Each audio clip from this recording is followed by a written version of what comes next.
Hi and welcome back to Live and Breathe Horses and Morisco's story. We're having a bit of a catch up on the horse stories because we hadn't done that for so long. Time goes by so fast. Anyway, I would like to revisit with Morisco today a subject very close to my heart, which is why it was one of the first videos we made when we started the YouTube way back in, I think, May last year. About the importance of light legs. So basically a lot of that was about people think the horse is heavy in the hand, they have a problem in the hand. Could that be coming from a heavy feeling in the leg? Having to use too much leg perhaps? Are we creating more oomph than we can actually hold in our hand to send back, to create that circle of energy?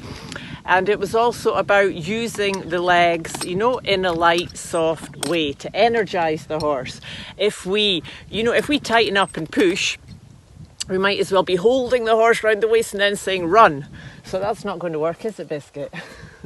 So he has got very light on the legs, which is a lot to do with the jumping out the tracks exercise from Buck, which we practiced a lot. And that was a fantastic thing for him, being a very laid back kind of dude.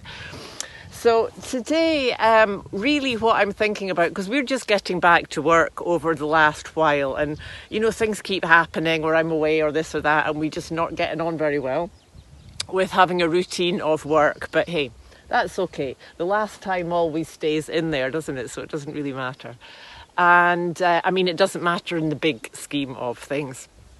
So getting back on riding with him and seeing some pictures of myself gets me back on the subject of the legs, because I can tend to get my legs quite tight or stiff and not so, my teacher used to say like a wet towel, just hanging down round the horse, so that your leg could be very, very gently against the horse, so that when you have to use it, if this is the horse and this is my leg, that it's already there and it can be a tiny vibration.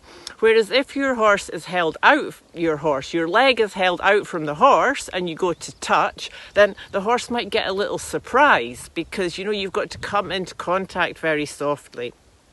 So that's what I'm busy with anyway with Morisco, is having my legs more soft and relaxed and hanging down round my horse. So the best way for that is grounding through the stirrups, it's being centered, it's having poise, it's letting go from the hips, and all that comes back to my favorite tool, the breath.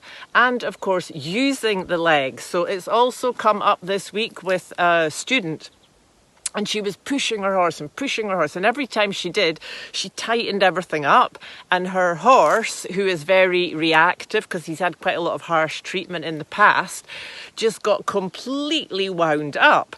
So we worked on using the legs with the breath. So as we're breathing out, using the legs, and then we can keep ourselves soft and energized and not put more pressure and tension onto the horse. So anyway, Morisco and I are going to go and do a little bit of work. What do you think, Morisco? Should we just go and trot up the hill and back?